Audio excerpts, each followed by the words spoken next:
बदलाव। गांव के बाहरी हिस्से में एक बड़ा सा घर था जिसमें रहने वाली मालती देवी और उनकी बहू नंदिनी अक्सर आपस में खटपट करती रहती थी। मालती देवी पुराने जमाने की महिला थी जो घर में अनुशासन और परंपराओं का पालन करवाने में यकीन रखती थी। वही नंदिनी आधुनिक सोच की लड़की थी जो हर काम की अपनी सुविधा अनुसार करना पसंद करती थी। नंदिनी की शादी को 2 साल हो चुके थे, लेकिन सास बहू के रिश्ते में मिठास की जगह केवल कड़वाहट थी। नंदिनी को लगता था कि मालती देवी हर वक्त उसे काम के लिए ताने मारती है, जबकि मालती देवी को यह शिकायत रहती थी कि नंदिनी को घर के कामकाज में कोई रुचि नहीं है। एक दिन नंदिनी ने सुबह की चाय बनाने में देरी कर दी। मालती देवी ने गुस्से में कहा, नंदिनी, तुम्हें कभी समय पर काम करने क्यों नहीं आता? हमारी बहुएं तो सूरज उगने से पहले काम शुरू कर देती थी। नंदिनी ने ताव में जवाब दिया, माँ जी, अब जमाना बदल गया है। मैं कोई मशीन नहीं हूँ, मुझे भी अपने आराम में की ज़रूरत है। यह सुनते ही मालती देवी और गुस्से में आ गई। आराम चाहिए तो फिर घर के काम कौन करेगा?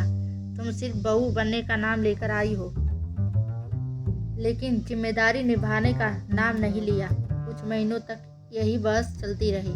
आखिरकार परिवार के अन्य सदस्यों ने घर के बंटवारे का फैसला कर लिया। नंदिनी और उसके पति रवि को घर का ऊपरी हिस्सा दे दिया गया, जबकि मालती देवी निचले हिस्से में रहने लगी।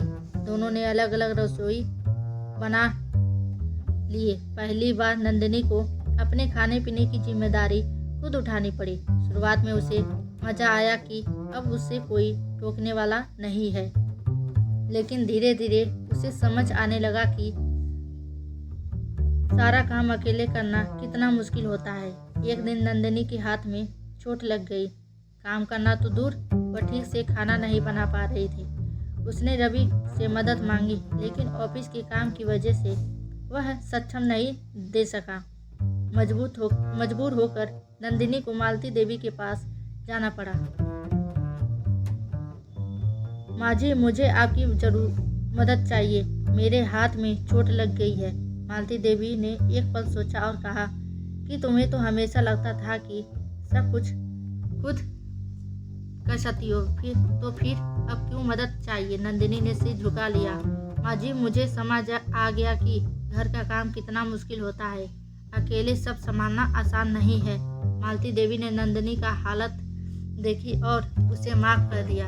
वह फिर से रसोई में आ गई और कहा, सारा काम संभालने लगी। धीरे धीरे नंदिनी के एहसास हुआ कि मालती देवी का गुस्सा उसकी भलाई के लिए था। वह चाहती थी कि नंदिनी जिम्मेदार बने। कुछ दिनों बाद नंदिनी ने खुद ही अपनी गलतियों के लिए माफ़ी मांगी। माँ जी, मैंने हमेशा आपको गलत समझा, लेकिन अब मैं जान गई हूँ कि घर चलाने के लिए प्यार और सहनशीलता की ज़रूरत होती है।